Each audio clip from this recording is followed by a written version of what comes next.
Ladies and gentlemen, please find your seats. We're going to begin in 5 minutes, 3 seconds. The chair is getting ready. Please, we're just setting up YouTube right now. The chair is getting ready.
That's why I'm setting myself up to do class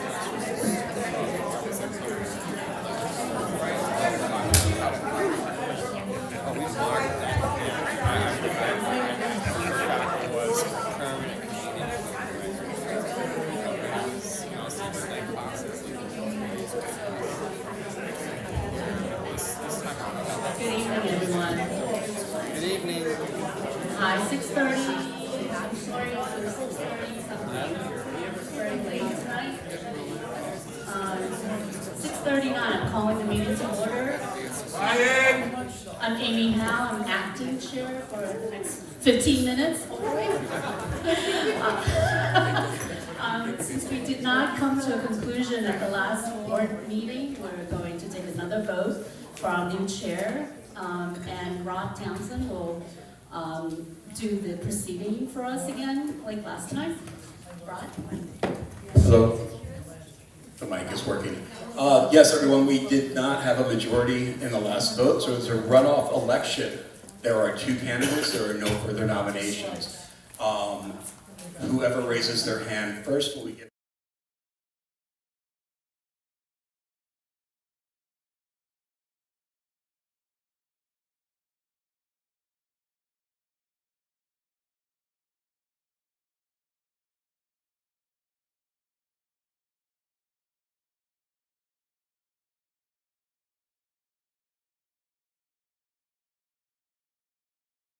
A resident of Astoria since 1999.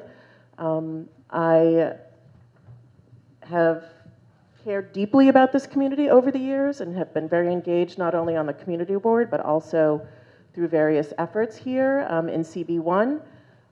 Most recently, I became the executive director of Queens Botanical Garden. Before that, I worked for an organization called Global Kids that focused on youth development and human rights education for young people all around New York City, empowering them to take action on critical issues that they care about, including climate change,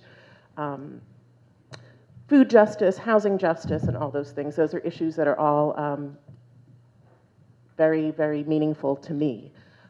Here on CB1, I chaired the Housing Committee for several years before joining the Executive Board. And also here in Astoria during COVID, I was a founding member of the Astoria Mutual Aid Network and also a founding member of Frontline Foods Queens, which has pumped in over, several $100,000 into the local restaurant businesses to prepare meals for frontline hospital workers during the pandemic, and also following that for folks who are living in NYCHA here in Community Board 1, and also serving people who frequent the local food pantries. I hope to serve as the chair. We have a lot of pressing issues to deal with here in Community Board 1. I want to make sure that we are ensuring that we have fairness, equality, equity, and that everyone in the community is able to participate and be engaged. So I humbly ask for your vote this evening. I wish we had time to take questions, but yes, and good luck to Dino as well. Dino, you have 2 minutes. Good evening, everyone. Dino Panagoulias. I too am running for and hoping for your vote for board chair. A little bit about myself. I was born and raised here in Long Island City area before it was the Long Island City that we currently know it as. So born in Astoria General Hospital, which no longer unfortunately exists. I've been working as an educator for the last 25 years in the New York City Public Schools. I recently took on a role of Chief of Operations for Early Childhood Education. And so a couple of the responsibilities that I have to do there is align all of our learning for our over 2,600 early childhood providers across New York City. Staunch advocate for education. I'm a true believer in it. My parents were. They instilled kind of community service and education within me, and that's one of the reasons that I decided to kind of serve here in the Dutch Kill Civic Association and currently throw my hat in the ring for board chair. Because again, I think it's really important to look at and specifically gear towards what is good for Astoria and its residents, right? So we will always try to strive for that, and that's ultimately what my goal is here. I currently serve as the committee chairperson for the Consumer Affairs Committee, which is responsible for approval and kind of discussion of the liquor licenses of restaurants and local bars where we advocate for these to be good neighbors, right? And so oftentimes you will hear me talk about a lot of the items that we come across that we want folks to be good neighbors with the businesses and vice 10 seconds. versa. And so with that, I would appreciate your vote and your support, and good luck to Abby. That is our 2 candidates for president. You're now going to be receiving whom you care to vote. Those ballots will be then collected, counted, and you will have a new chair. One moment, please.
Okay. Not here.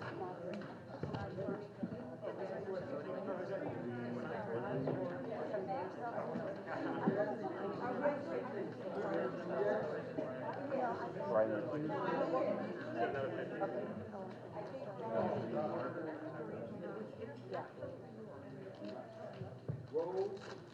Richard Kazami? Rose is here. Christina?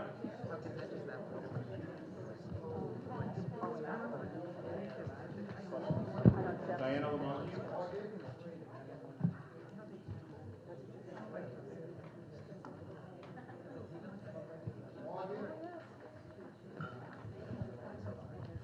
If there's any board member here not getting their ballot, raise your hand. Oh.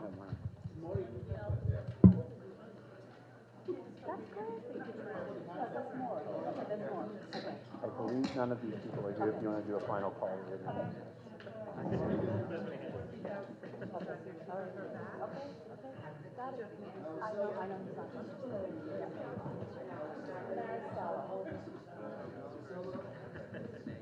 Maricela?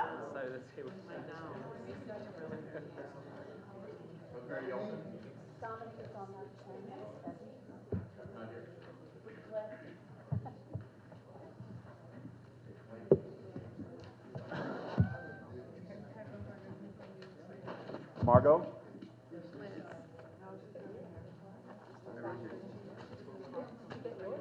No.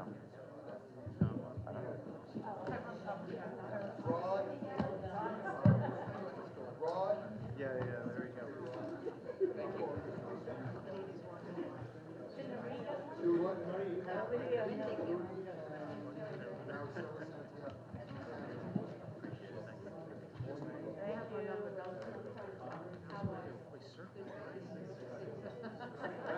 Oh, jeez.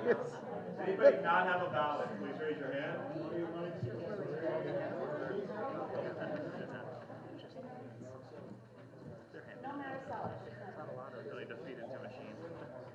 There is a blank page that has no name.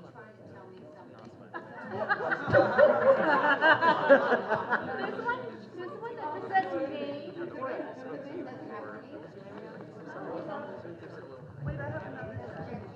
I'm not. I spoke one time, but it was like that was out. That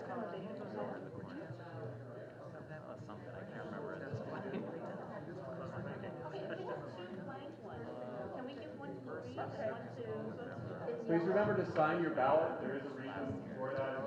This is a state governed election, actually, where the rules of state governance do apply here. Does anybody have any other ballots not in their name in front of you that?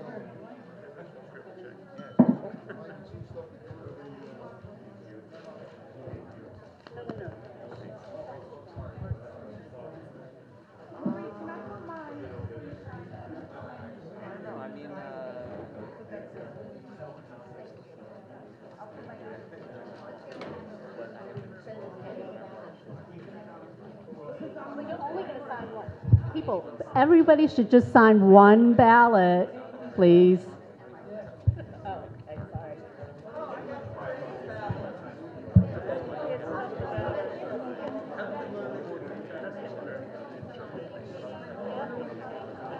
Corinne's was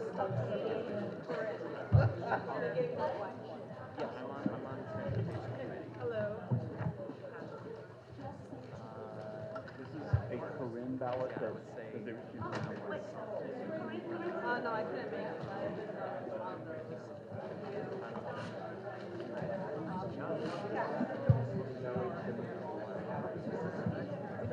I'll come back to this. Like, we don't have to. But it doesn't matter.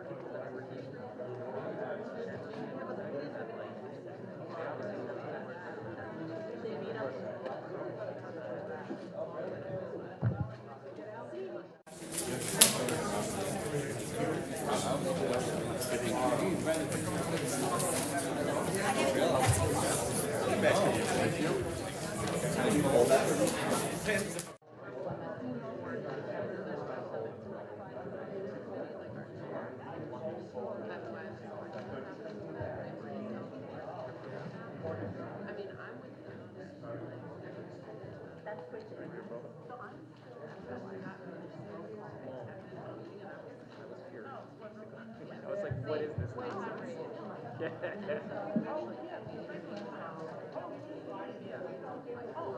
anyone have a ballot that has not been collected? Thank you.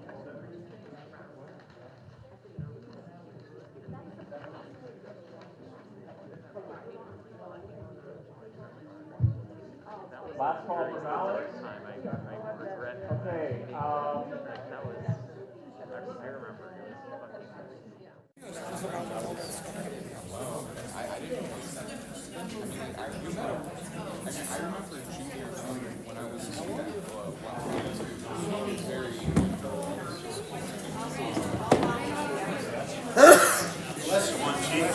So I'm going to pull Jean Marie and Adrian.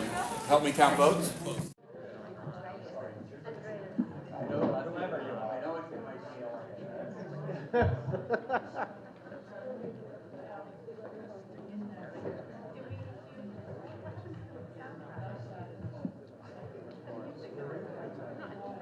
You want to go out here?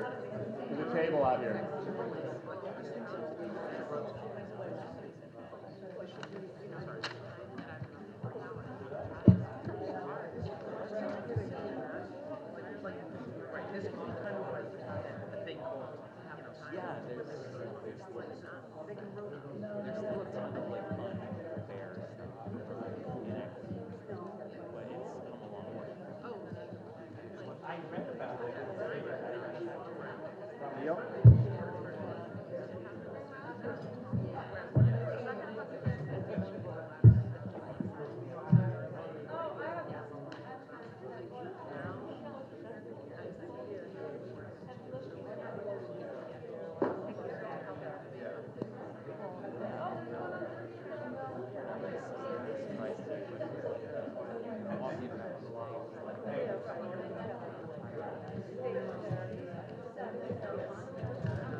Hello, everyone. We'll come back to order now, please. Please go to your seats.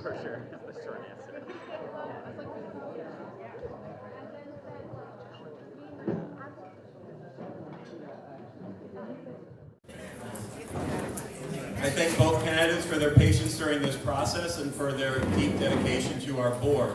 It is my great pleasure to congratulate our new chair, Avi Hanzopoulos.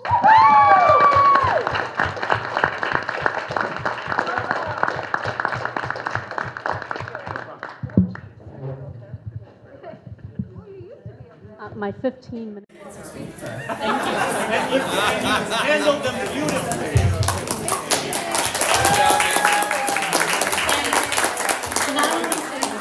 Not only do I want to thank Rod for running our second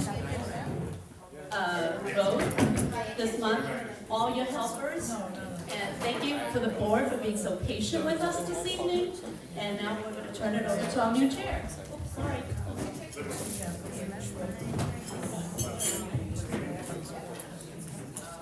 And I'll remain first.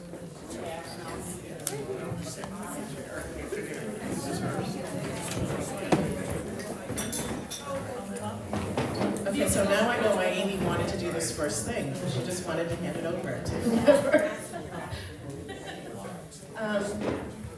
Okay, I wasn't really prepared, but first of all, thank you so much to the board for voting me in. I appreciate it.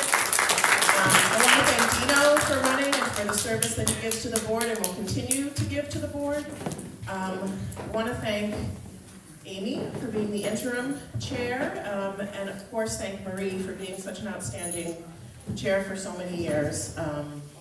And looking forward to working with all of you, looking forward to working with Florence and the staff at CB1, and also to engage more people in the community with what's going on here in our wonderful district. So, oh great, so we're going to start off with our first presenter.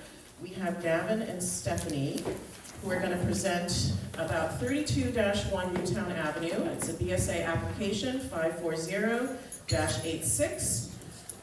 Which is regarding an application to extend the term of a special permit and amend the special permit to remove as a condition any term of years. So I guess we will let them take it away. You ready? Yes, thank you.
I'd like to hand it over to our committee chair for land use.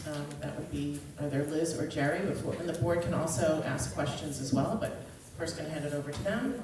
And then after those questions, if there's anyone in the public who wants to speak for or against, you can do so as well. First, we'll start with Liz. Good evening, everyone. I hope you read the report, because I really don't want to read it to you. And I want to ask the applicant, as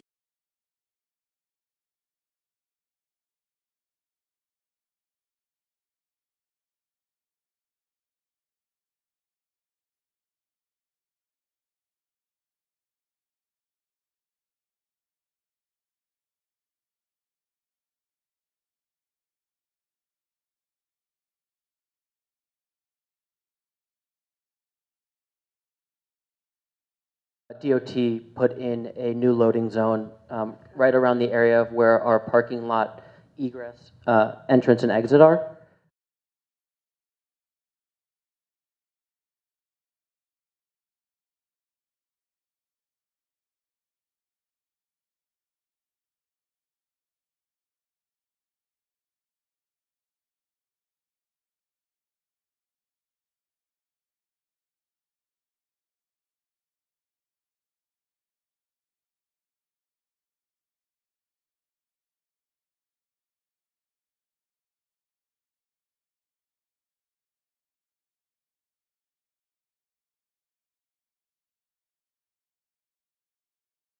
You and the vegetable stand across the street is a big issue on 33rd Street, but that's another subject.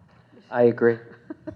The other thing was the only other issue that was raised was about the term of why the terms were being removed, and that was because of the nature of we were concerned about the fact that the building could change the use, and we would not have, what was there would not ameliorate any of the issues that arise. So at this point, we know that it can't change use because the plans are on file at BSA and DOB. So I would open it up, I guess, for a motion from the floor. Motion to discuss. Paving with the stipulations so stated. I'm sorry, motion to support? Motion to support. Motion to discuss.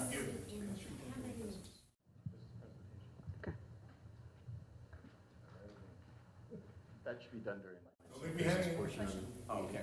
No, this is a ULURP item, so it has to be a roll call vote. Need a second? Second. Second. Do any other board members have questions? Motion to discuss. Do I have a second? There we go. Okay. Let's discuss. We talked over the years when stores come in.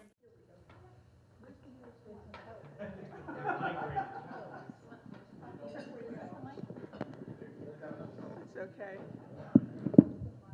In the last few years, we've often discussed the idea that the parts of Astoria are becoming food deserts when stores go out.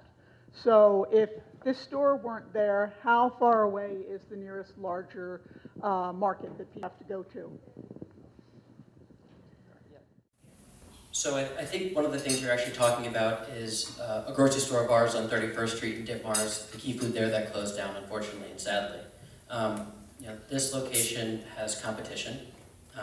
Nearby is Trade Fair. There's a C-Town a few blocks away.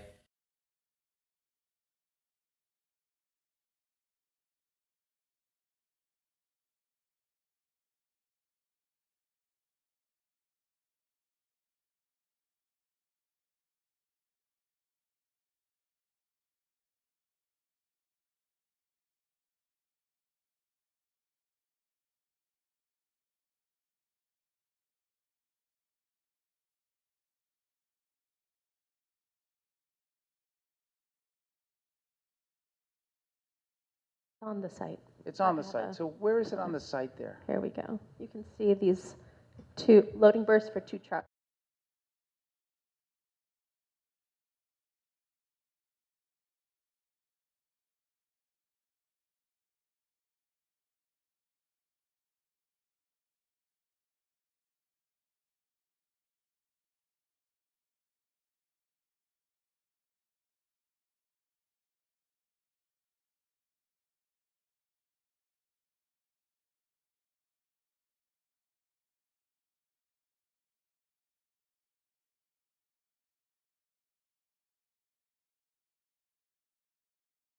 Zone, is it not on the plans or something? No, it is.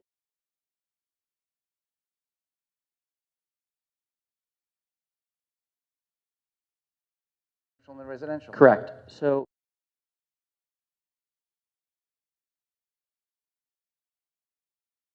I thought the loading zone were important part of the application, but no. no, so what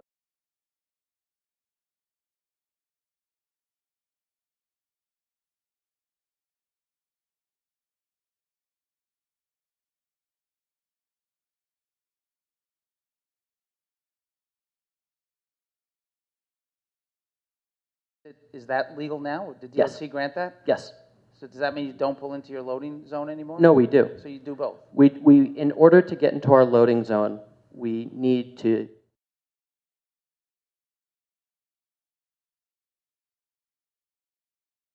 Wanted to open, were they able to find a place of comparable size or smaller, they would not be able to occupy the residential portion of the split use zone lot for commercial use.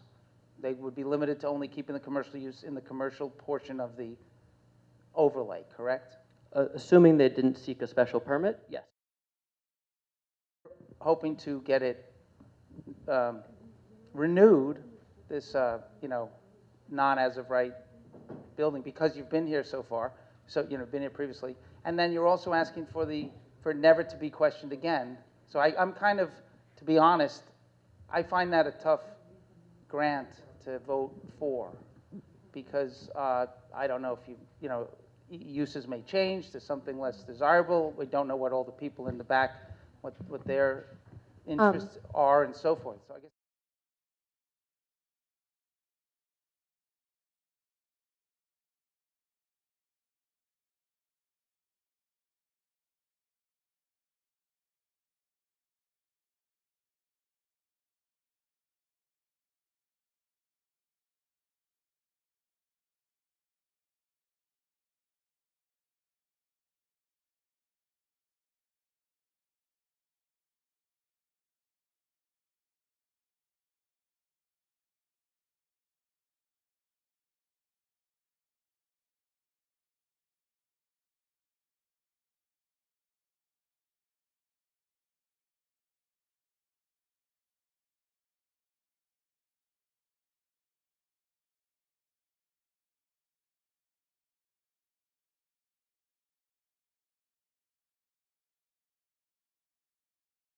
Not 100% true, because I think if plans were provided that met the building code as of right, with commercial in the commercial and residential in the residential, they wouldn't have to go to the BSA, right?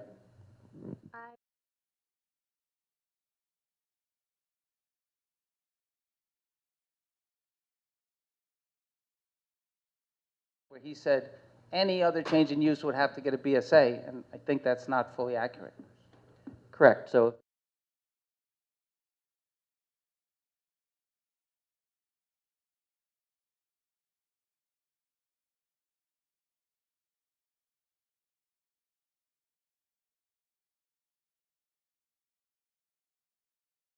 we want to give someone else a chance. Here's my last comment. Thank you. Before I was on the board, I know that there was a bit of an application for a public plaza in this area, and I'm wondering what the owners of the Key Food, whether they supported that or not, and if that ever came again to the table, what their point of view might be on that, if you know.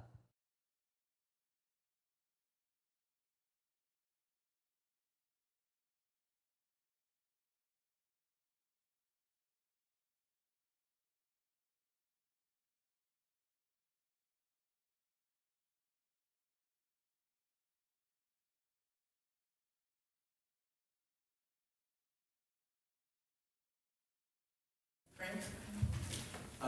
Thank you for coming in. My question actually is for Liz as a point of information, just for my own edification. And likely the edification of other folks on the board. Do we have precedent for this? Do we have precedence for this practice, termlessness approval of exemption? Well, I've only done this a few years, and the thing is that, no, we do not have a precedent that I'm aware of where term limits were removed. And we don't have very many BSA variances and special permits anyway. Mm-hmm. Usually special permits we have come from City Planning Commission, and they don't have terms. They just go with the land. That's it, whatever the development is. So we don't have a precedent. And as a follow-up to that, knowing that we trust your wisdom and I don't know what I don't know, to me the idea of, based on this supermarket needing, like if it changes use, there would have to be a new application, okay. To me, there's not intuitively anything wrong with termlessness for this, but I just want to, from the perspective of you on the Land Use Committee, are there any outstanding concerns you would have about that stipulation, being that if we do it today, we're ostensibly setting a new precedent? Are you asking from my personal opinion? Your personal because opinion, I'm speaking sitting for on the committee. chair.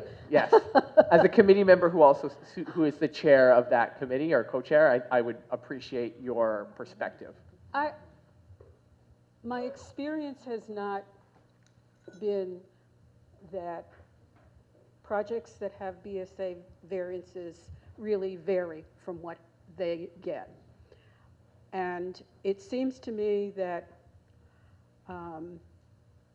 I don't think the term is really necessary for something like this because there is a very specific plan, and if the plan is deviated from, it has to go back to the Board of Standards and Appeals, and therefore it goes through ULURP for us, and we're aware of it. So I'm not really either way for it. I think it could perhaps be increased. I think, what do you have, a 10-year term limit? Yeah, the BSA historically imposed a 10-year term limit, which I will point out is not required by the zoning text that allows this special permit. It was just something they came up with back in 1987, that initial 15-year. Right, First and was 15. that I think was because you actually did reconstruction. You added a portion in the residential area. So that's an issue. Because if you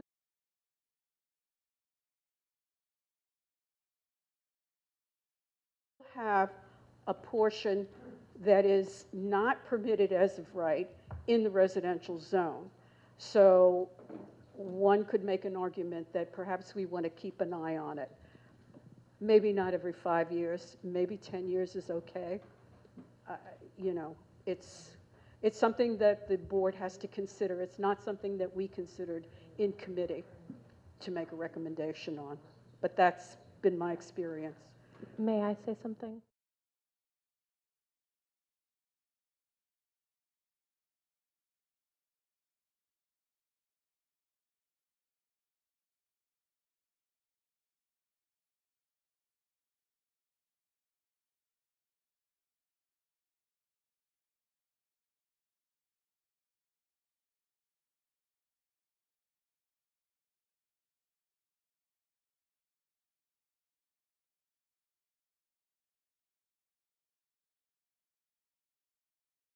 But you could still see prudence in having perhaps a longer duration term rather than termless in general, knowing that if we do that, we are, in a sense, setting a new precedent. Is that correct? A longer term, yeah. Okay. Thank you. I just wanted to understand it better. Okay, anyone else? Any final questions? Okay, is there anyone in the public who wants to speak for or against the application?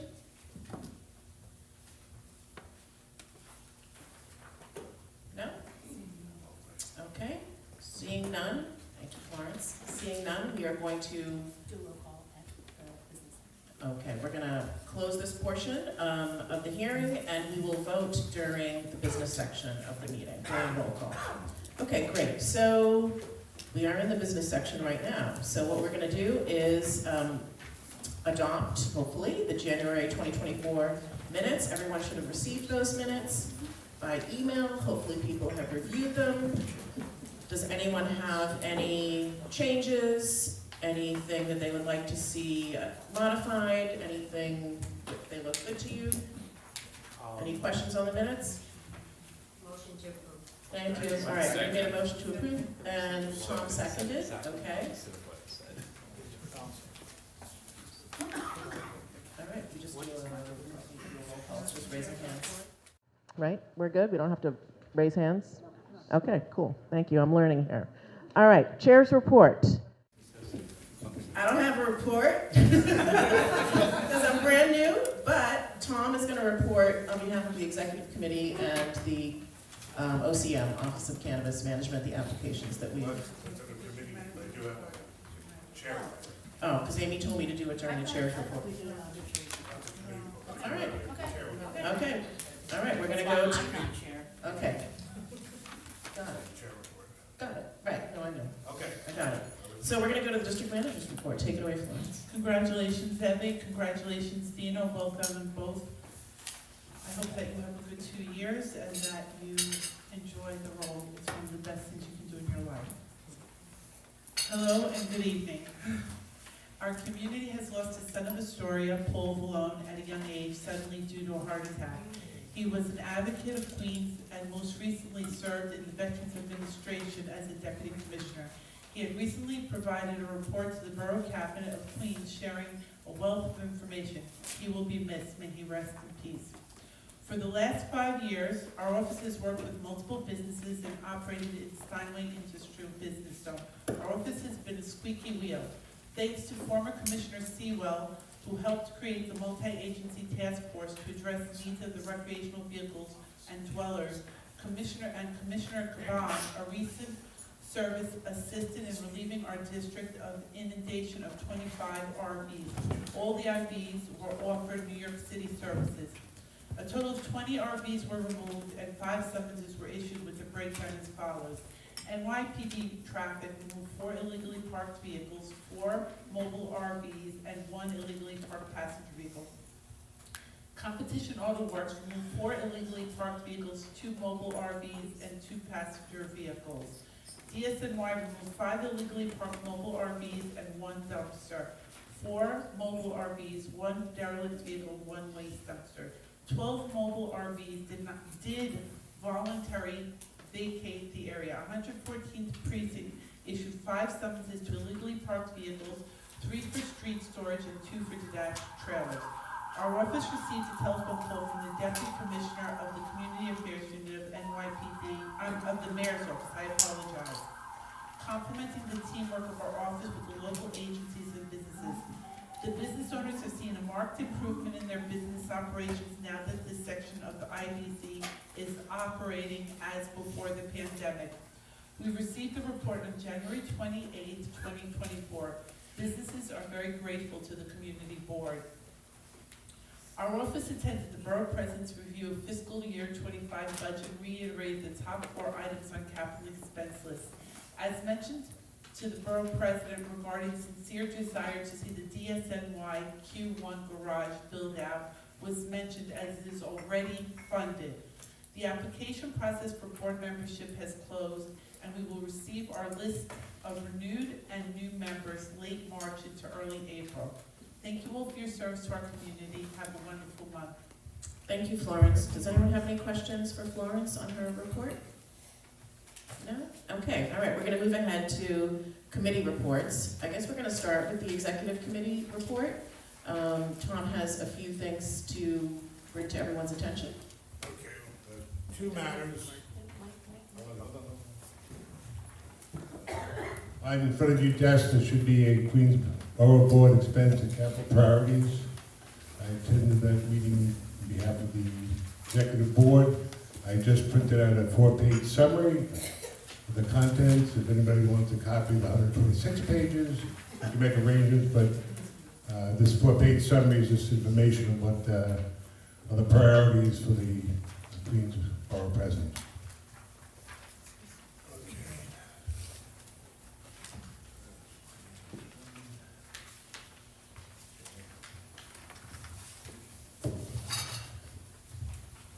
I also, on behalf of the executive board, attended a January 6th meeting regarding the cannabis. It was on January 6th. It was a Zoom meeting at 6 p.m. There were 5 executive board members in attendance and 3 regular members. Sorry, couldn't think of the right word. 3 additional members on the meeting.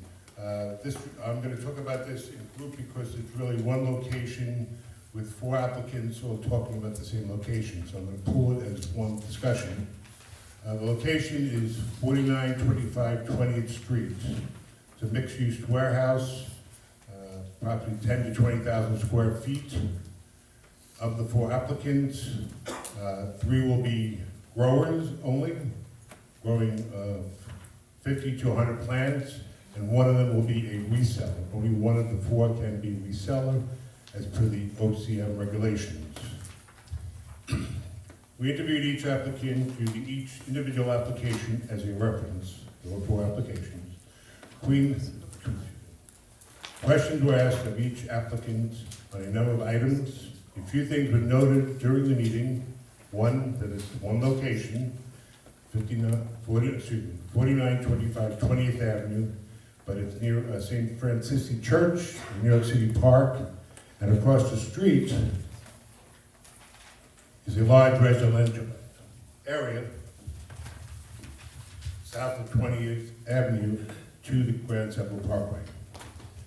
Second note was that there was a family relationship. The applicants, mother, daughter, husband, wife, cousins, and one husband was the property manager of the building location. After the interviews were completed, the committee held a discussion of the merits of each applicant. The committee felt that all 4 presenters / applicants appeared unprepared for our questions with inadequate responses. Regarding their responses, the committee was concerned about, their ability to run and administer their proposed business operations. The committee was not in support of any of the applications. Subsequently, a same exact form letter was received by the community board office from all 4 applicants. So Kelly Feliciano, Maria Sikos, Christina, I'm sorry if I'm going to mispronounce this, Giatatis, and Elena Aspino. The same form letter was signed and notarized by each applicant. This letter just confirmed our doubts about their ability to perform the proposed business venture. I will read the one form letter that was done by all 4 members. Give me 1 second, please.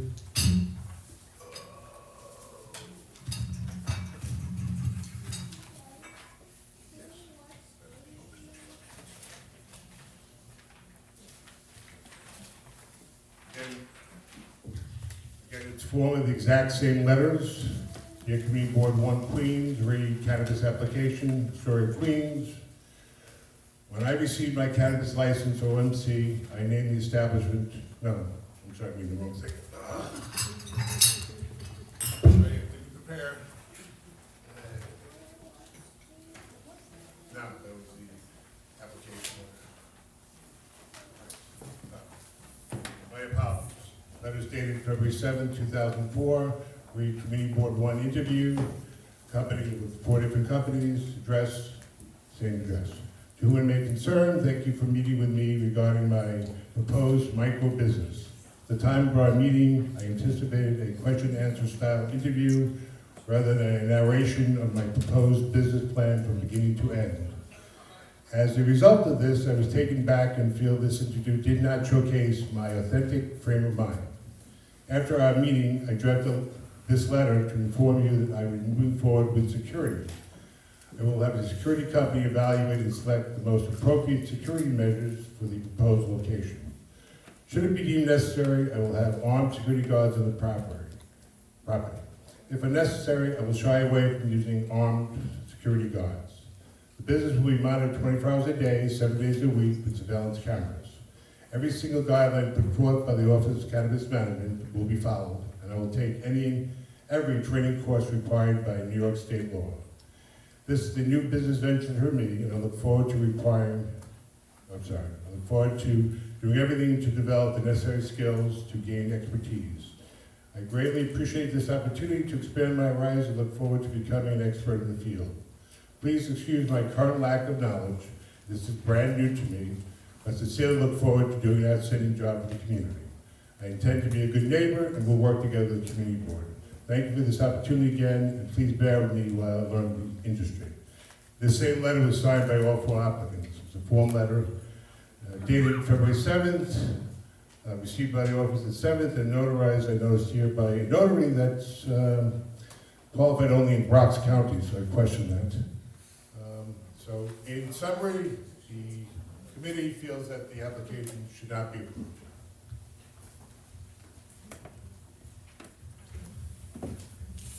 Thank you. Is that the only application? There were 4 applications. They all said the same form letter. Okay.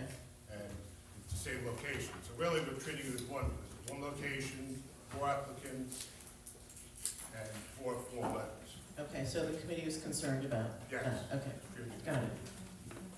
Yeah. Okay. What we're going to do now is go on to other committee reports. So I'm going to just kind of go down the line. Airport committees. You have to take a vote on it, correct? Yeah. Sorry. Okay. Got to do that. We're going to take a vote on Tom's report on the applications. I'm just waiting until Tom is ready. Yeah? Yes. Yes, okay. So we're going to take it, yeah, we need a motion. And a second. Would there be a motion to discuss? You have to make the motion first, second. Okay, Amin made the motion to support or to disapprove? Support. To support. The no vote? To support the no vote, okay. Okay, is there a second? No. Okay. Tyrone, okay. Yes, now we're going to discuss, go. You can just discuss. We're opening the floor now. Go ahead, John. Hello. I'm just wondering, this is the first growing, is this a single grow?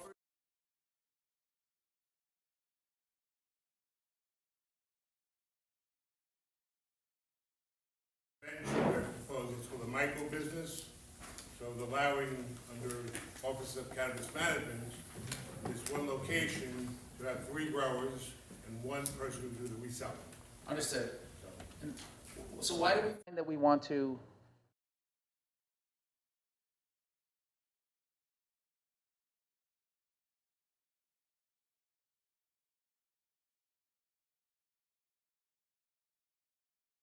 Completely unprepared, had no answers to our questions, seemed quite at risk of allowing this business to happen with potential for the location. I'm sorry, I'm talking. Yeah, I'm talking. This isn't being recorded, sir. This is not on, this is on YouTube. Thank you, Tom. I'm sorry, did I answer your question? Yes, very well. Okay.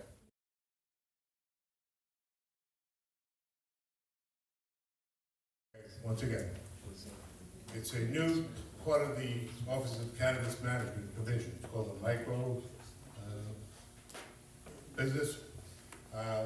The application, I can have a copy if you want to read them, were very vague. When we questioned about it, they seemed not to answer the questions. We had a lot of concern because of its location, right across from the big residential area, a church, a park, and the security, because if people are aware, this commodity is a very desired commodity, both plants and the money. And we were very concerned, especially being in a residential area, that this was not going to be a good idea.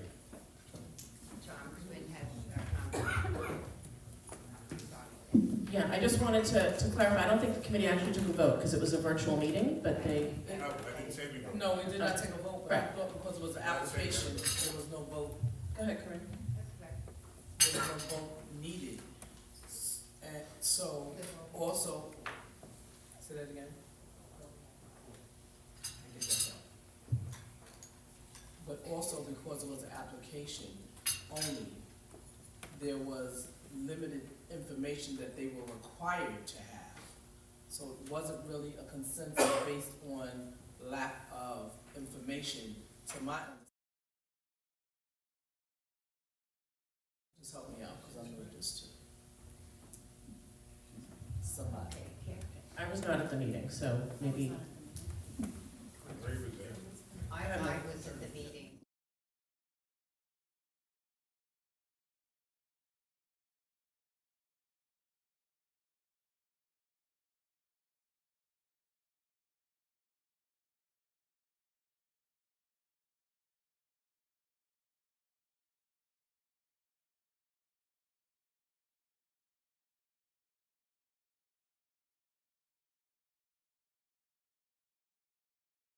Not prepared to explain their.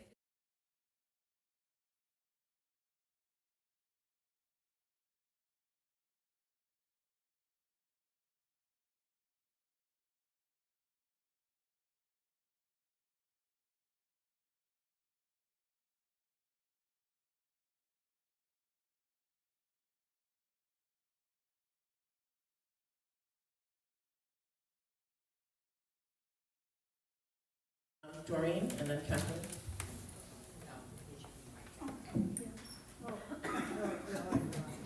Oh, on the side of the table.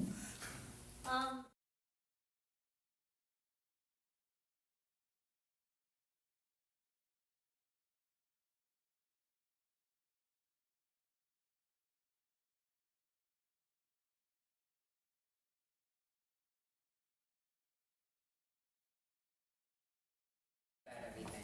Okay, so that's, I really would like.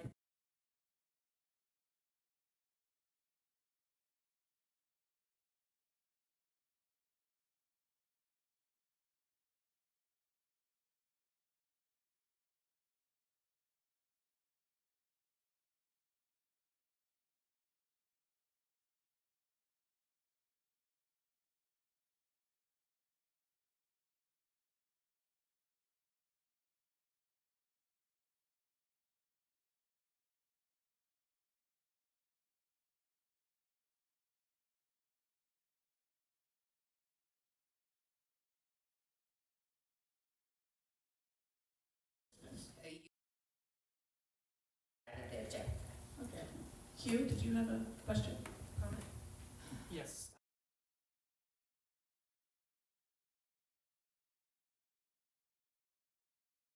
We had another micro grower application, which I feel we, did he pass? Did it pass? No, we voted it down. I thought it was voted. Because there were concerns, yeah. I see.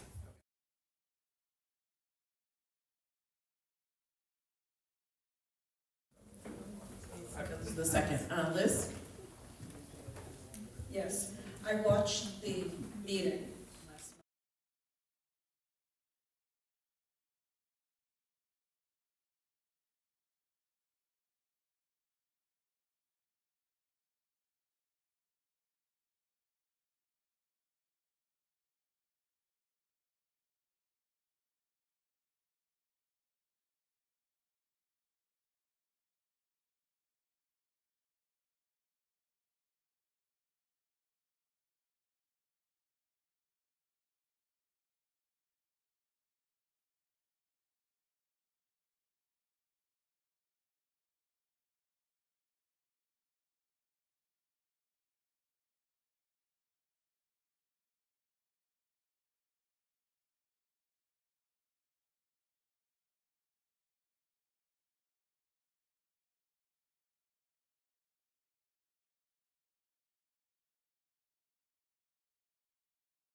Question or comment? I didn't know. Oh, yes, Ethan. Thanks. One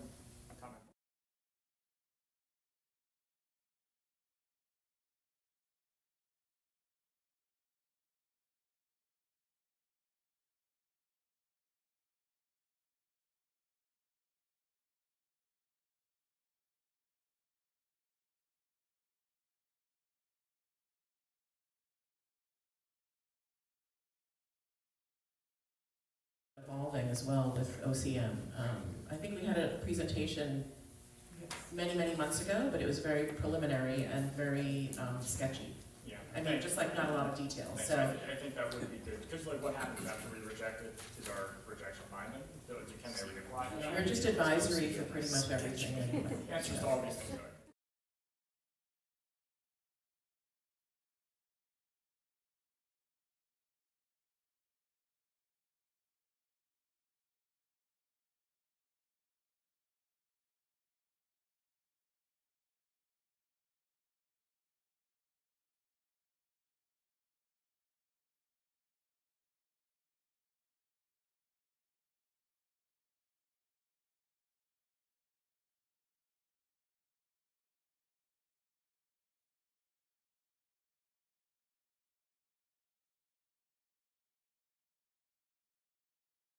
Same person from the Bronx questions that.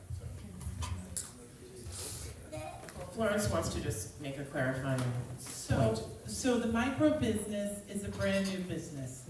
These people had access to this warehouse, and what they wanted to do was afford them put in, because it was a recent lawsuit where women, veterans, and disabled are allowed to now sell marijuana. So because of that lawsuit, they went into this business venture. All of them can get the license, or none of them can get the license, or 2 of them can get the license. They're admittedly housewives who are taking a chance on an opportunity like you would buy a lottery ticket in order to sell marijuana. Okay, I think I thought you were going to explain what a micro. I can explain what a No, micro we're good. We're good. No, we're good. Any other questions or Andreas? Yeah, I'll just make a comment, sharing similar sentiments. To me, I think the most concerning part is if they can't answer, basic questions about business operations. Like what they're going to be doing, period. I don't know how you get to the stage where you're making presentations in front of a board, in front of your community without knowing stuff like that. So that in and of itself seems a little bit suspicious to me that they can't answer those basic questions as if they don't know, as if someone potentially insinuated there were other people behind the scenes that perhaps have, essentially, they weren't fully aware of what's going on, which, poses a danger to them and potentially us, so. Okay, anyone else? Tyrone?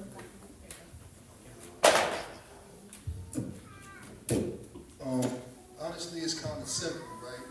This is the beginning of the process. Preparation prevents poor performance. They came in front of us and wasn't properly prepared in the beginning. So the track record looked like it's going to head towards a disaster. So why would we want to vote to approve something in that nature? Okay, thank you. Anyone else? If not, I'd like to call the question on the motion. Thank you. Thank you. All right, I think we can do a show of hands. You don't have to do a roll call vote. So the motion was to not support the application. I just want to make sure I have that right. That's correct? Okay. So if you agree with that? Well, Amy, do you do this? No, you can. I can do it. Okay, great. Sorry, I'm learning here, just making sure. So basically, if you do not support the application, if you are in support of the motion that Amin made, please raise your hand, and we'll do a tally.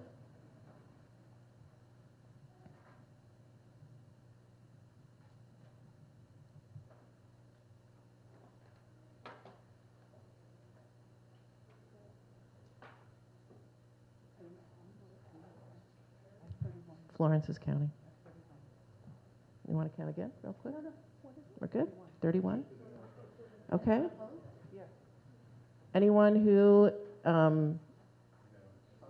was unanimous? That was everybody? Okay. Does anyone oppose the motion? Just want to make sure you have a chance to vote that way. Okay. All right. Thank you so much. Okay. So now we're going to go to committee reports. Okay. Airport committee? Rosemary? No report? Okay, thank you.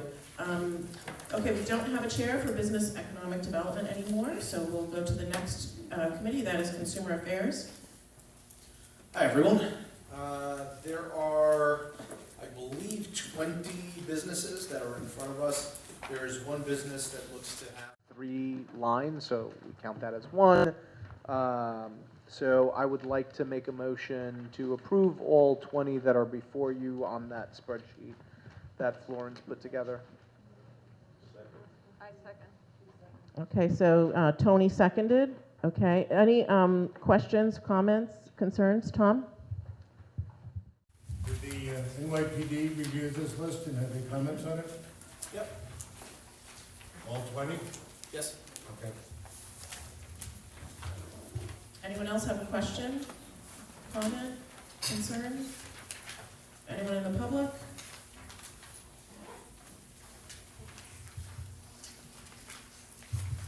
Okay, all right, so do we need to show of hands or no? We're good, yeah, okay. All right, is anyone opposed? Okay, all right, so we're good with that, okay. Next we have, Dino, is that it? Anything else? Nope, that's it, thank you. Okay, all right. Next we have Education, Library and Youth Services. That's Diana, I know she had to leave, she's not feeling well. Environmental and Sanitation Committee, Antonella's not here. Yeah, Health and Human Services, Judy? No report. No report, okay. Housing, Katie? It's not a report, it's just, here you go. It's a formal apology to the board and the community for us not having a meeting.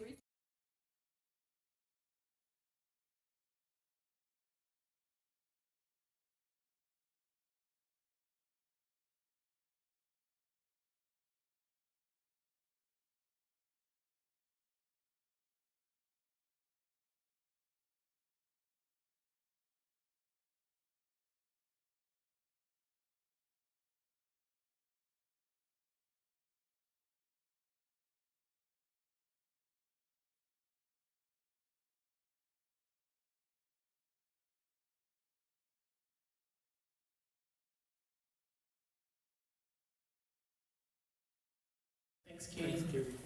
Land use and zoning?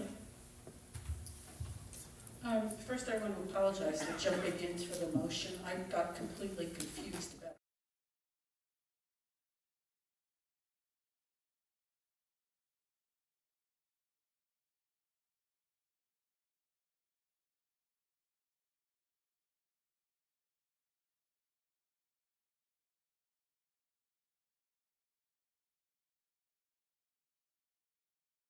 to support the application, but with stipulations. However, I don't know what the stipulations are.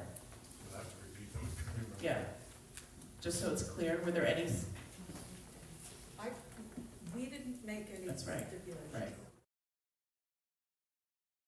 So is it just to approve? Motion to approve. Okay, just want to be clear on that. Second. Okay, Amy's going to take roll call. Hi, is George Alexis here? No. Okay, no, Bertie's not here, Louise Bortley not. And Bruno? No. No? Vote. Yes. Yes. Okay, thank you. Jerry Caliendo, not here. Jean Marie DeLeva. Tenzin? Dijan? Antonella, not here. Katie? Thank you. Elizabeth Arion? Yes. Mackenzie Farquhar? Yes. Dean Vertovik? Adam Fisher Cox? Yes. Frank Fredericks? Yes. Tyrone Gardner? Yes. Shahanaz Abdi? Yes. Evie Hansopoulos? Yes. Christopher Hanway? Yes. Amy Hauser, yes. Bryant Hunt? Vanessa Jones Hall? Richard Kasami? He left.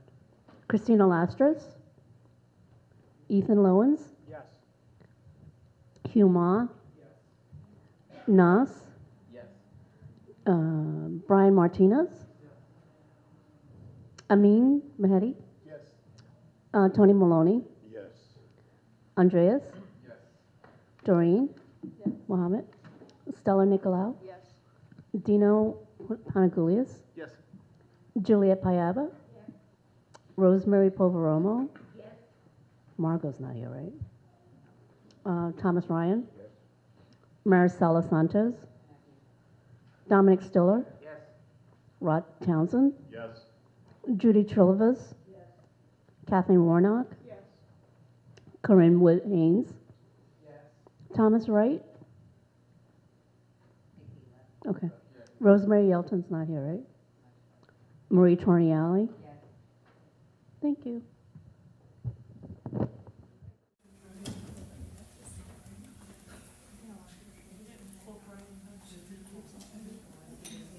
She did call Brian Hunt.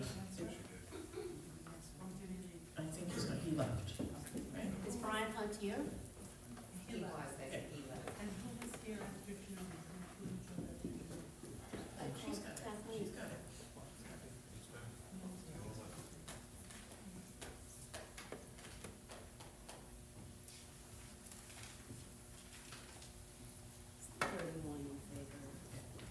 So 31 in favor and 0 opposed, so that was unanimous, thank you.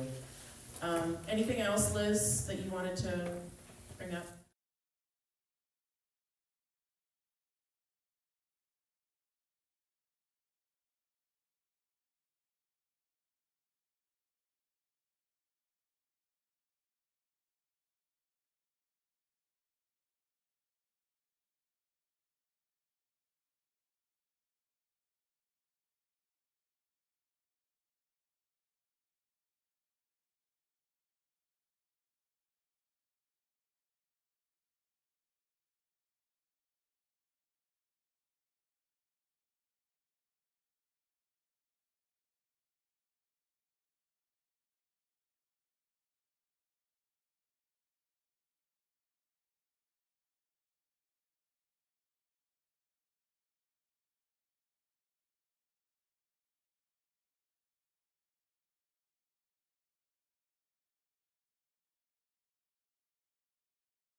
Legal, legislative, and parliamentary. And I just want to thank Rod for running the elections. Could we all just kind of give him thanks for doing that? I just wanted to thank everyone that reached out to me.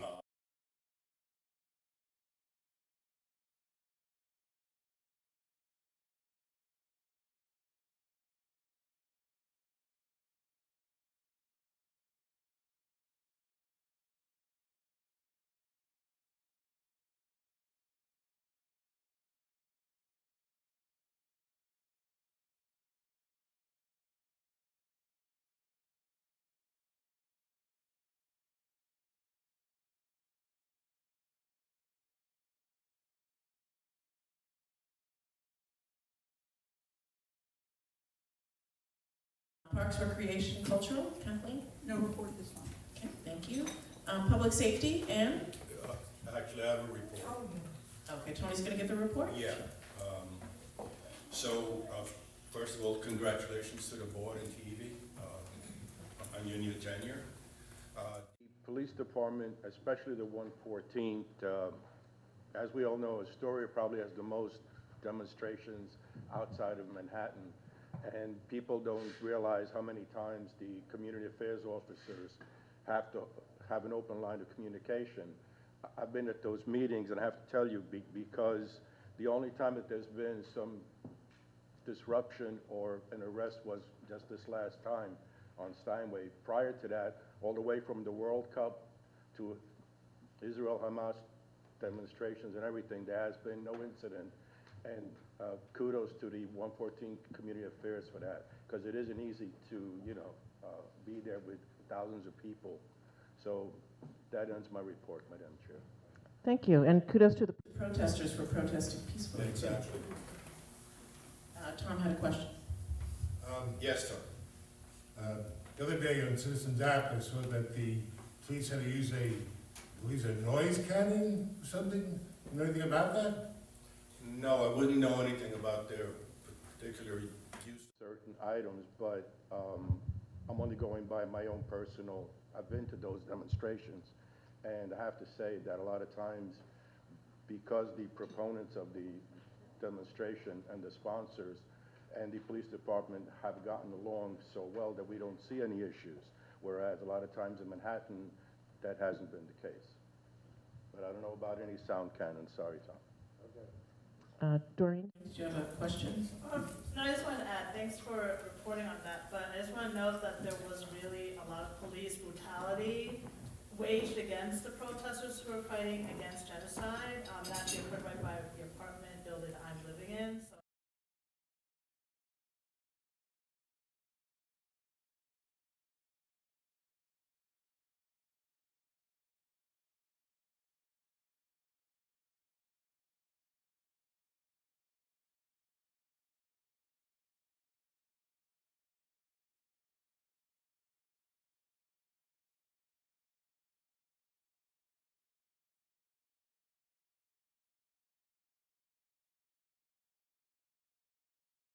That's a good point, but I'm only speaking about the 114. I can't obviously speak for the whole NYPD. I can only speak to the people that I see every day. Okay. Frank, did you have a question, comment? Just a quick comment. And Tony, nice to meet you. My pleasure. I'm on the committee. We've never met. I'd like to meet. I didn't know you were meeting with the 114th. The Public Safety Committee, and I've never heard anything about it. So love to tap in the rest of the committee if that's something that is on your agenda this year. That isn't a problem. I'm sure we can speak to Florence for the next meeting. Great. I think it would be great For committees that haven't met to meet actively with all the members. Thanks, Frank. Transportation, Dominic. So can you hear me? Hi. On March 13, our Transportation Committee will meet to discuss the Queens.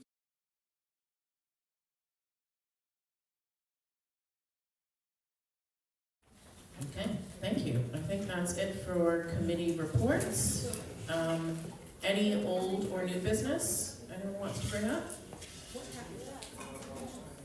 to adjourn. No, we're not done. We're not adjourning yet. Sorry, Tom. Gave it a shot. We still also want to hear from our elected officials and their reps. And then there's a public session too. We're not Okay, done. can we know what happened for the last meeting was in February? Excuse me? The last meeting we was waiting, but we didn't hear what happened for the transportation. So I did send an email.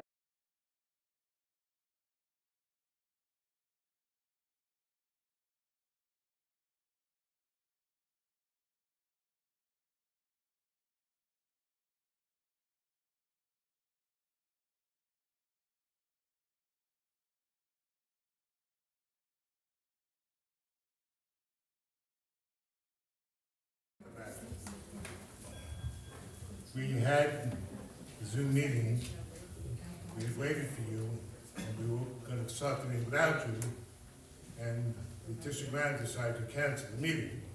And she said it was protocol. And I've been here for 30-odd years, and there's never protocol. Yes, it did, I was there. And I wanted to say that's not protocol, we should have had the meeting that night. Okay, no, we're gonna move on. So, no, we're gonna move on. So basically, we can talk about if a meeting gets canceled, what the proper procedure is, so everybody knows. We can talk about that, but we're not gonna kind of get into a back and forth right now about that. March 13th is the next meeting, Donna, right? Thank you. Any other old or new business? No? Okay. So next up, we would like to bring up any elected officials or their representatives to address the board and the community. You can please introduce yourself and what office you're from. Good evening, everyone. Brian Stroud from the Office of the Public Advocate here, just with some general updates. So with regards to COVID-19, continue to protect yourself and others from COVID-19 in the new year. New Yorkers can sign up for an updated COVID-19 vaccine as well as a flu shot at vaccinefinder.nyc.gov. It's imperative that New Yorkers prepare themselves and their families for any emergencies that may come throughout the winter season. To help, our team has created a series of blog posts to prepare for a range of disasters, including winter safety essentials and winterization tips, or preventive measures designed to protect against damage caused by freezing temperatures at advocate.nyc.gov/blog. Young people in New York City can apply for the New York City Summer Youth Employment Program. Applications close on March 1st. The program connects New York City youth between ages of 14 and 24 with career exploration opportunities and paid work experience. Just as a reminder, heat season is from October 1st and May 31st, or to May 31st. Indoor temperatures must be at least 68 degrees during the day, and when outdoor temperatures are below 55 and 62 at night. Some legislative updates. The How Many Stops Act and solitary confinement ban, which passed in December. 2 of the 11 bills our office has passed since 2023 have become law. These bills will help protect and promote public safety and transparency, and we thank New Yorkers for engaging on these issues. For more on the policing transparency bill, visit advocate.nyc.gov/facts-HMSA. For any upcoming events that our office has, you can follow our Eventbrite page at nycpublicadvocate.eventbrite.com. And you can tune into News 12 Bronx, Brooklyn, or online to watch our monthly segment, Ask the Advocate, live every third Monday of the month from 7 to 7:30, where the public advocate will answer questions from callers live on air. And you can stay in touch with our office by contacting gethelp@advocate.nyc.gov or calling 212-669-7250. Thank you. Thank you so much. Does anyone have any questions for the Public Advocate's Office? Did you sign in too? If you could, that would be great. Thank you. Next, Shauna? Yeah.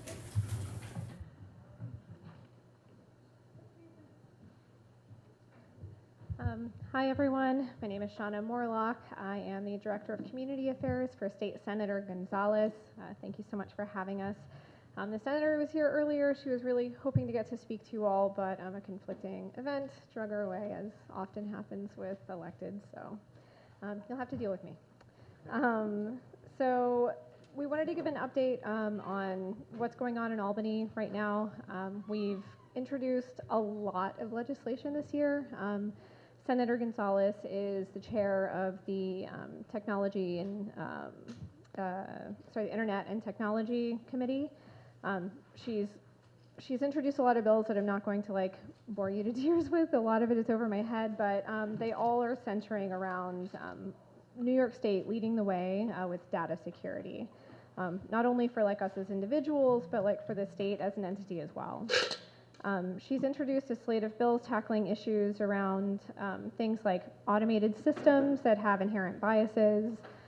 We've recently saw that there were a few states that have used automated systems that have kicked people off their SNAP benefits, for example. Things that are inherently flawed that can not only be flawed but also harming constituents. She's introduced a bill around deepfakes, which sound really funny and are funny a lot of times, but we've seen recently they've put out misinformation into the political sphere, and they can be incredibly harmful as well. We've introduced a bill that would provide Wi-Fi to all shelters. I think it's pretty obvious why this would be important. Just people that need connectivity the most in order to facilitate getting the services that they need and to be able to find jobs. So this is incredibly important. And yeah, last but not least, we're doing a lot of work around just making sure that the state legislature offices themselves as well, our office, are using 2FA authentication, so that when we have your information in our hands, like I do right now, that your information is safe, because we're going to mandate that all state legislature offices are handling your information with in the most secure way possible. Something is a little bit not tech related, but is actually really applicable not only to our district, but also every district in the state. We're facing a hospital closure in the Manhattan portion of our district. Mount Sinai Beth Israel is slated to close in July, and they've been preemptively shutting services down illegally. So we introduced a bill that would require public notice and an opportunity for engagement from the community when a general hospital seeks to close entirely, or if they're trying to close a unit that provides maternity care, mental health care, or substance abuse care. So yeah, like this is, you know, we saw over the last few decades of like this slow leaching of hospitals from our communities and like how harmful it was with the pandemic, and we don't want that to happen again. Just moving on to community stuff, our office is holding our monthly office hours event at Astoria Houses on Monday, February 26th from 2 p.m. to 5 p.m. We're doing this in conjunction with AOC's office, Zoran Mamdani's, and Tiffany Caban's office. So please stop by if you need help with any city, state, or federal issues. Like I said earlier, we're in the middle of budget season, so we'd really love to hear from any community organizations or like nonprofits that are doing amazing work in the community. Please reach out to us for help in applying for discretionary funding. Like we would love nothing more than to get money into hands of people that are like doing really great work in the community. And I'm personally happy to help walk you through the application process, to give you, you know, sample letters, things like that. We'll make it as easy as we possibly can. We had the opportunity this morning to do a Queens-wide Senate budget hearing at Queensborough Hall this morning. It's great to get to hear from large and small organizations about like the things that they want us to fight for in the state budget. And last but not least, happy Lunar New Year. We got to celebrate Lunar New Year with the arts community at Culture Lab like last week, and it was just such a beautiful event, and we're honored to be included and love our Long Island City residents. So thank you very much for your time. I'll be hanging over here. Come grab a card if you need help with anything. Thank you so much. I know we have a lot of folks here, so I just want to keep it moving if we can. I think if you have a question. There's a very important federal bill that they're trying to do, and I just wanted to get her stance on it. It's called the COSA Act, Kids Online Safety Act. We know they're going to use it to profile folks in our community and prevent people from online tech things. So Okay, maybe you can follow up with Shauna if you can. I just want to keep. Okay, so who's next? And if you can keep it, to a few minutes, that would be great. I'll keep it to 1 minute. Don't worry. I'll keep it really short. I know there's a long line behind me. I want to wake everybody up. So my name is Javier from District Attorney Katz's office. Let's keep it real short. So District Attorney Katz hosted a meeting to discuss human trafficking with the common goal of how both city officials and law enforcement can help vulnerable communities, such as, but not limited to, teenage girls, the transgender and extended LGBT community, and undocumented immigrants not become victims of sex trafficking. Sorry, I got my notes. Our Human Trafficking Bureau constantly works with law enforcement to prosecute the drivers of sex crime while making sure that the victims of these sex crimes, such as those women and folks we just talked about, who are forced into the industry, are not prosecuted and are also provided services to help them so they can leave and stay out of the sex work industry. On a lighter note, our office is also looking for RFP applications to implement to our youth development and crime prevention programs in the DA's approach to make a more holistic and community-based effort to keep our youth out of the criminal justice system through social, recreational, academic, or career development activities. You can find information and the QR to submit on the flyer. It looks like this, it's on the table, and more information about what the DA's been up to is in our newsletter over there. And that's it. How was that? Less than... Thanks, Javier. Thank you very much. And please sign in when you come up to speak when you speak. And if you haven't, if you can add your name, that would be great. I'll try to be as brief. My name is Melissa. I'm the rep for Councilmember Caban. Just a few legislative updates. Next week, the council meets for the third stated meeting of the new legislative session. At the beginning of each legislative session, committee positions are reassigned. This session, the council members serving on committees on mental health, disabilities and addiction, public safety, women, gender equity, criminal justice, civil service and labor, Committee on General Welfare. At the beginning of the legislative session, the council is reintroducing over 1,200 pieces of legislation from the previous session. This process is set to take a few months, and we look forward to providing updates on the legislation that our office is reintroducing in the month ahead. couple of events. We have our CUNY Citizenship Now lawyer that comes into the office once a month to provide services to the community. That's going to be taking place February 26th. So if you would like to make an appointment, please reach out to our office. We will also be hosting Astoria House's Satellite Hours. We host those hours with State Senator Christian Gonzalez, Assemblyman Zora Mamdani, and a representative from AOC's office. They are on February 26th as well, from 2 to 5 at Astoria Houses. We will also be hosting a homeowner tax event. This is going to take place on February 28th at our office from 10 a.m. to 1 p.m. Feel free to call our office if you would like to schedule a 30-minute session to work with a representative from the Department of Finance. Last but not least, participatory budgeting. Earlier this month, our office concluded this year's Civic Assembly, in which delegates voted on the projects that would go on the PD budgeting ballot.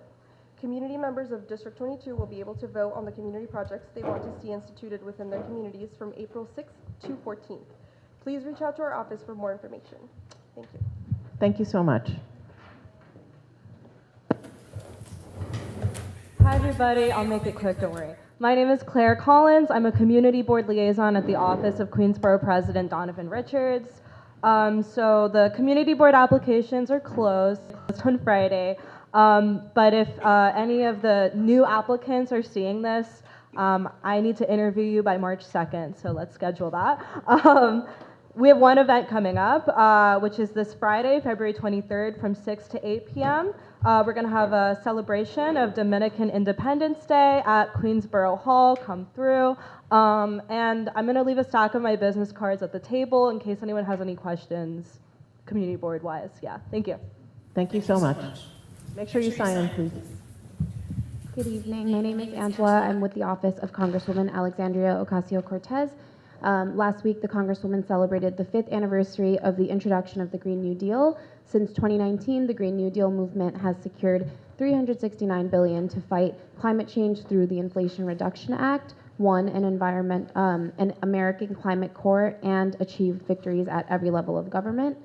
This ties into my next update, which is that our office has an upcoming Green New Deal Town Hall in Astoria this Thursday from 6 to 8 p.m. at PS 171. The Congresswoman will be there to discuss our progress with the Green New Deal over the past 5 years and lay out a vision for the next 5 years. There will also be a panel discussion with local elected officials and organizers on projects impacting New Yorkers. And then the Congresswoman will also take questions from the audience. Our office is currently hiring for a constituent liaison and field representatives. Individuals with previous constituent services, government, or community outreach experience are encouraged to apply. For more information, you can visit ocasio-cortez.house.gov/jobs.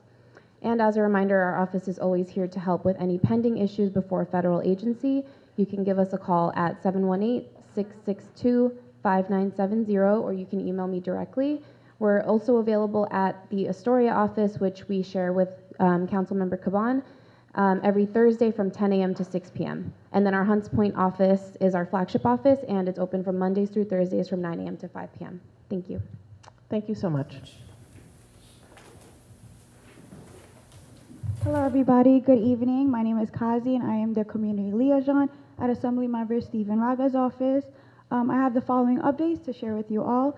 In response to the governor's executive budget proposal, we led 2 budget signed campaigns to bring additional dollars into Assembly District 30, which include a capital investment for the Ali Forney Center located in Astoria to build permanent supportive housing. The Ali Forney Center mainly serves homeless LGBTQ plus youth and provides wraparound services. We are also providing to establish a repair fund for Mitchell Llama properties. Our Mitchell Llamas are facing an affordability struggle, especially to afford repairs and make improvement. This fund would help properties address these costs without all the burden falling on residents through maintenance fees. We have recently introduced a number of newly bills, including A08586, which amends the amount of time governmental agencies have to respond to FOIL requests, and A08909, which requires public schools to provide halal food options. As for upcoming events, we are hosting our own Lunar New Year celebration on Saturday, February 24th from 2 p.m. to 4 p.m. at Elmhurst Public Library. We hope you guys could join. We are also hosting an info session on mental health insurance in partnership with Metro Plus, held on February 27th from 10 a.m. to 1 p.m. at our district office. We are also hosting a homeowner benefits program enrollment in partnership with NYC Department on Finance on February 28th from 10 a.m. to 2 p.m. at our district office as well.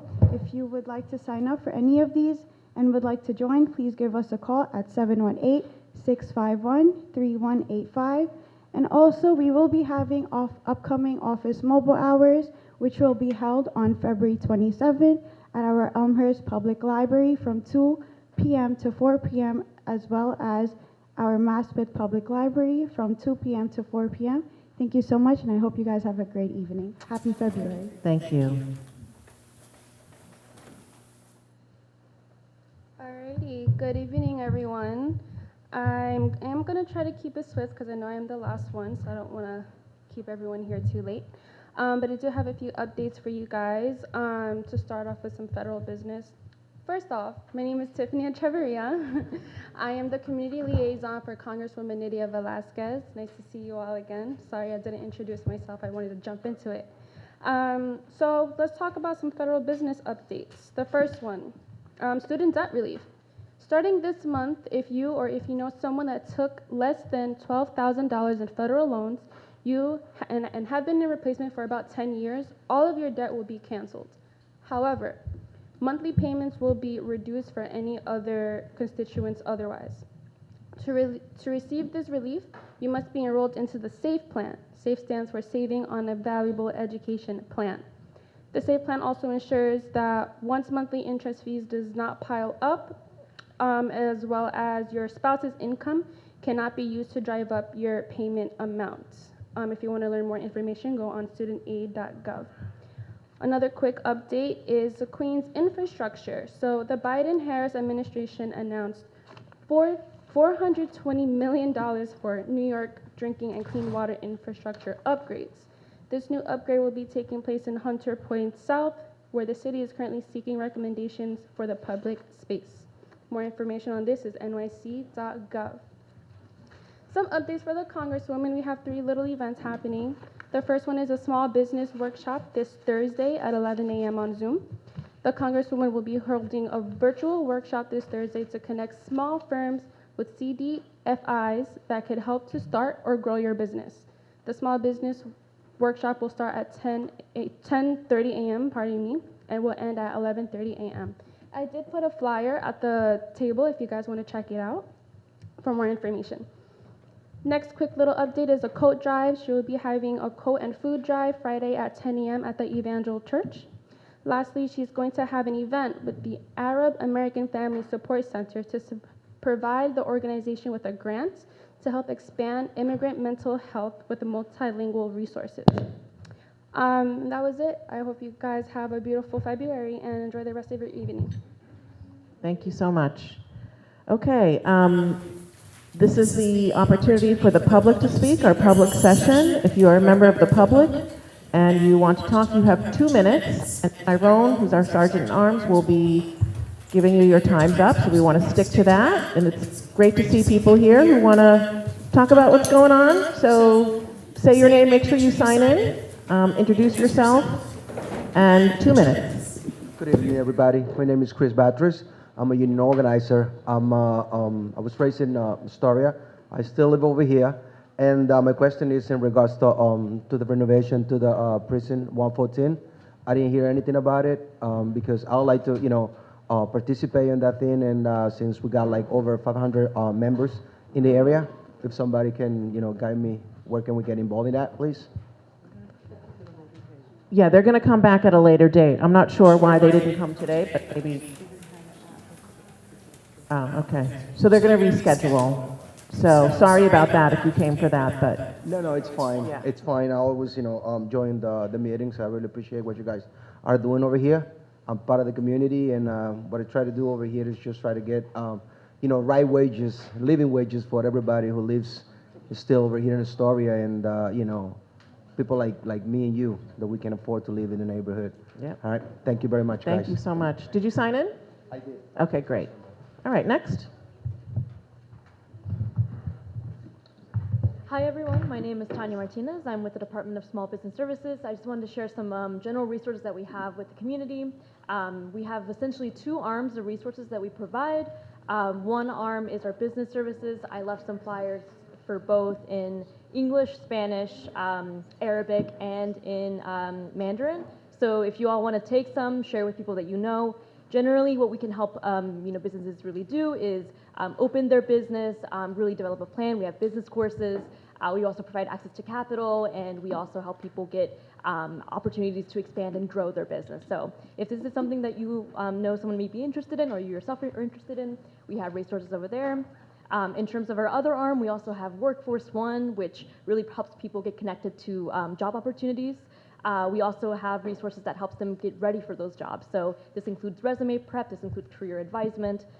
So again, we have these resources over at this table. I'm also going to stick around, so if you have any follow-up questions, I will be sitting here. Thank you. So much. Great.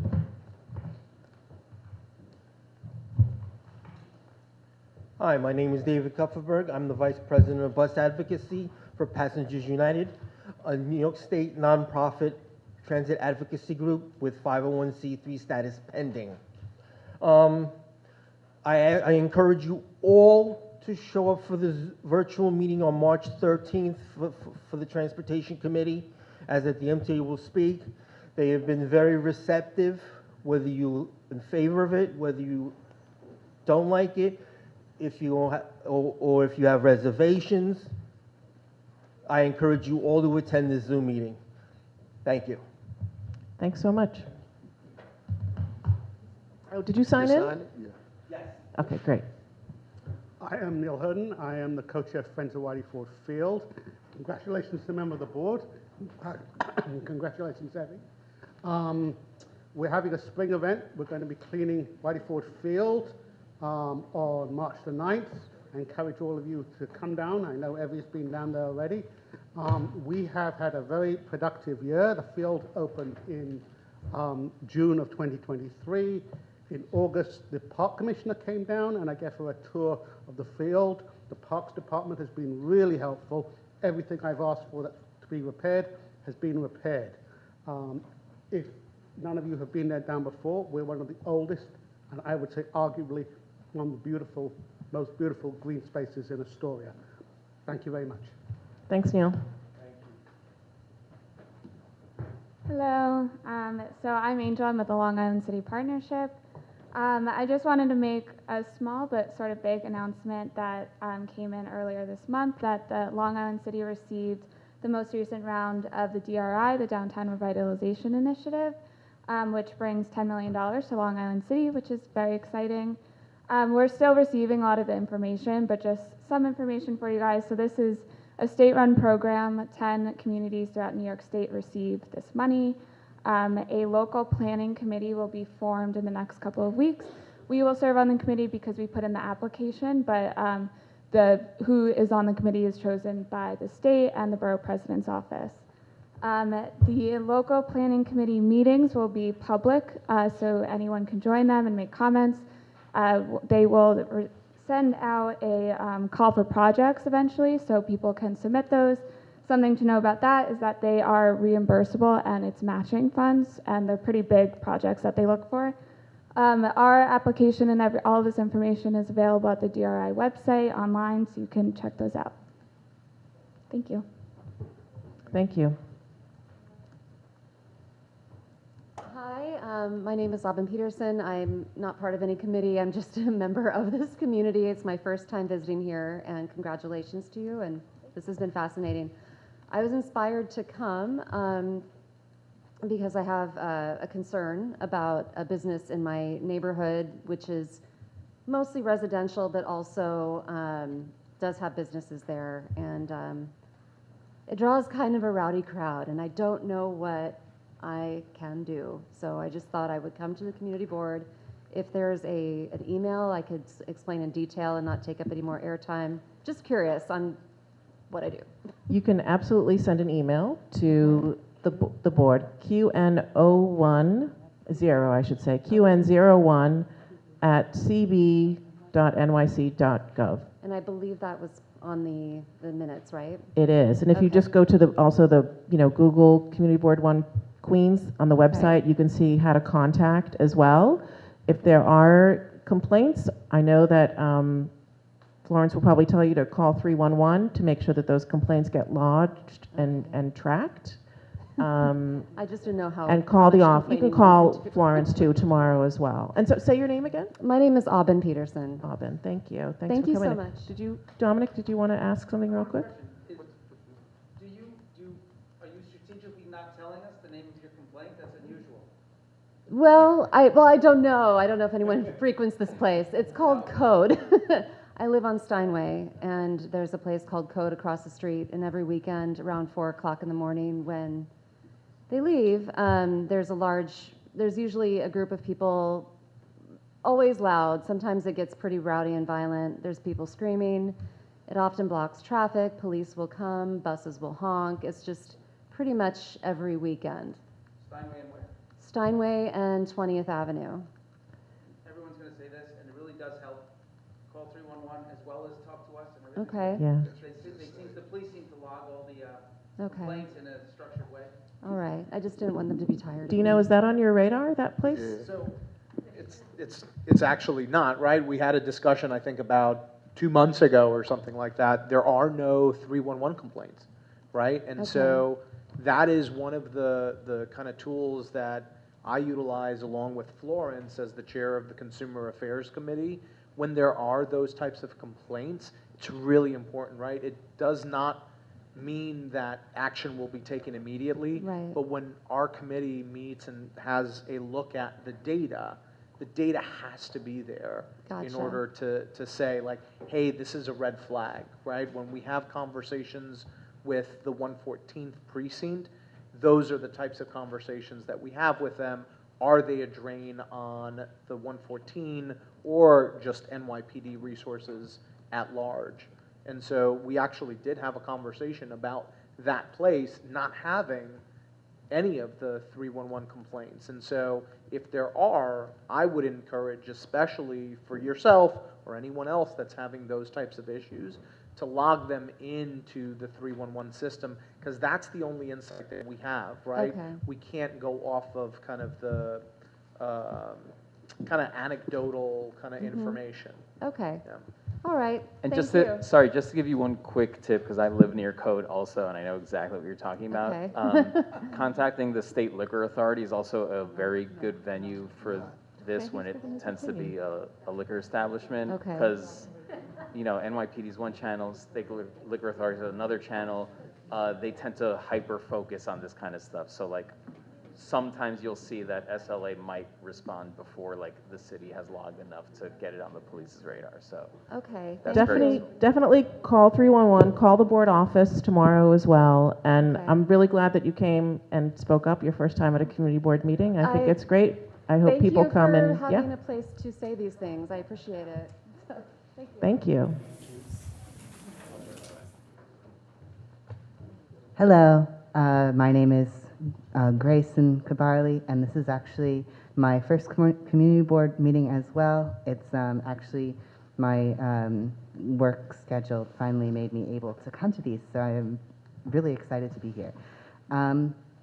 I had thought, looking at the website, that there were not like line by line minutes for the community board meetings, because I've been really interested, even though I've not been able to come, to read what goes on here. But I just thought that I wasn't able to. But since there are line-by-line meetings, I was curious if there was a reason why they're not posted on the community board website, or if they're just somewhere that I'm not seeing it. They are there. It just might be hard to find. And okay. I'm just saying, there might be hard to find, but they are there. Calendar page, according to Florence, We also, if you have feedback on the website, and if it's Okay. hard to find some stuff, you should also send that feedback. You can shoot an email and say, I wanted to find the minutes, and they might have been hard to find, and we could also look at maybe there's an easier way to call attention to that. But they are Yeah, there. They do get posted. Because I found the agendas on there, but I didn't see the meetings or the minutes anywhere. Yeah. So underneath the agendas, the minutes should be posted once the minutes are prepared and done. Okay, thank Yeah. you. I But appreciate it. but that take a look at the website again, and if you have any thoughts, just shoot an email. Cool. I just wasn't sure if they weren't allowed to be posted online or something. No, it's Thank public you. information. They should be there, and they should be visible to everybody who wants to find them. Thank you. Thanks for coming out tonight. And the meetings are recorded on YouTube. So CB1 has its own YouTube channel, hoo-hoo. So you can go and watch these meetings over and over again if you want. And also all the committee meetings as well. So that's something to know. If you wanted to check out a prior meeting, they're up on our YouTube channel. Next. Hello. Good evening. My name is Raphael Schweitzer. I was a community and an event organizer in the Bronx for 10 years. I'm not the notary person, though, from that application. And happy February. I've never heard those two words together, but why not? Happy February. So I've taken it, my new little thing, I guess you could say, is highlighting unique small businesses in the 5 boroughs. Because as you know, the 5 boroughs are absolutely humongous. And there is an endless array of special small businesses that are noteworthy of attention. And so I have made a handout with all, so raise a show of hands. How many people here used to or go to a comic book store? Nobody? Oh, a couple people. When you were younger, did you go to a comic book store? Okay, I thought so. So comic book stores are a great place for a community. It's like a library, but you don't get shushed. And they sell comic books, but they also preserve physical media. They preserve culture, history, and they are endangered, like most brick and mortar businesses are, without commercial rent regulation in New York City. So I have here a list of all of the comic book stores in the 5 boroughs. If you would like to go out and support them, if you need an excuse to go somewhere else from where you're used to going, because we all get stuck in our little routine. And I will be organizing, I guess you could say, tours in the warmer months when it's not 30 degrees outside, and we will focus on a particular section, let's say Northern Queens. So nearby, we do have Everyone Comics, which is right by the Queensboro Plaza station. I'm not sure if it's CB1, but it may be right across the street. We have a Midtown Comics outlet store on 41st Street. We have Silver Age Comics, which is at the NW Astoria Ditmar spot. They have been there since 1991. So I left all of these on the table. Time's up, buddy. And there you have it. Thank you so much. I love comics. Good evening. Did you sign in? My name. Yes, make I sure don't you see sign the in. paper here. Where do I sign on the board? It's right It's not there. right there. Can I sign after? Oh, I thought I was committing a crime. Anyway, my name is Joe Di Pietro. I'm the president of the Italian Federation of Queens. We run a soccer field on 20th Avenue and 33rd Street. We also organize free events at Atta Square Park in Osama. Okay, I'm going to try to be brief. They put up signs from 31st Street to 37 on the north side of the street, no standing. Now, the soccer field doesn't have too many parking spots. So when the parents come in to come and bring the kids for practice, now they're going to get tickets. Also, a friend of mine has a food shop that delivers pre-cooked meal to senior. Now he parks outside and he gets a ticket. How is he going to load the food into his van if he cannot park there? The trucks cannot float. So how is he going to do it? My other thing is, this is funny. Right after Christmas, they plant 4 trees in the middle of the sidewalk on 29th Street between 31st and Broadway. Who the heck came up with this great idea? Who approved it? It was a joke. Come on, that's a wasted money. Thank you, and have a good evening. All right. I like those trees, but that's me. But anyway, okay. There are actually already some in other places in Astoria where they are in the middle of the sidewalk. I think people just don't realize, like on 35th Avenue, there are some. There's other places, so, but I know, anyway. Next. Hi, everybody. I'm Sheila Lewandowski from the Chocolate Factory Theater, also a Community Board 2 member for a long time. So first of all, thank you all, because I know the work that you do and the volunteering. Yay. And it's nice to see some people I haven't seen in a little bit. I'm here today because the Chocolate Factory Theater is in Community Board 1. And last year, for the first time, we did a Mother's Day open house and block party, which was quite successful. I see some heads shaking. And I'm here asking for your support for our application for the block party through SIPO. And I don't know, I didn't necessarily need to be here to do that, but I also have such respect for what you do, doing it myself, and the hard work that I came with the signatures of all the businesses on our block in support. I've come to make mock-ups of the flyer already. I have some in Spanish and English. And almost every one of the people who participated last year coming back, including Drag Queen Story Hour, and they're doing bilingual. There'll be free food. We have artists who come with their innovations to cook hot dogs with solar power, and performances, card making, cookie making, popcorn. There'll be volunteers. Last year we had about 250 attendees, mostly, I would say primarily non-English speaking, and the residents of the local, our new neighbors, the new migrant neighbors. So we just want your support, and that's why I'm here, and hope that you can come and enjoy and be in community with us. And you've submitted the permit? Oh, the yes, application? I have the permit number on the letter that I have for you, that I will give you along with the petition. So Florence and I have been in touch, but I definitely wanted to come here in person. And it's for a block party, not a street fair. Great, thank you. Thanks, Thank Sheila. you. Any questions? Mother's Day. Do you want to give that stuff to Florence? That'd be great. Okay, is there anyone else from the public who wants to speak? You're not a member of the public, you're the board, Grant. We had new business and old business. Did you have something you wanted to bring up? Yeah, go ahead. Excuse me. So I wanted to just say congrats to your chair. Two, just a slight question, point of process, if we could politely request for better temperature control in here. This is the third day that I've lost feeling in fingers. So just throwing that out there. I know it's expensive to heat a big space, but just if we can ask. Thank you. While I have the mic, I'll just say whoever is putting on the Steely Dan earlier, awesome, thank you. That's it. It was actually very nice to have music when we came in. That was that was good. Okay, second? Second. All right. Thank you, everyone.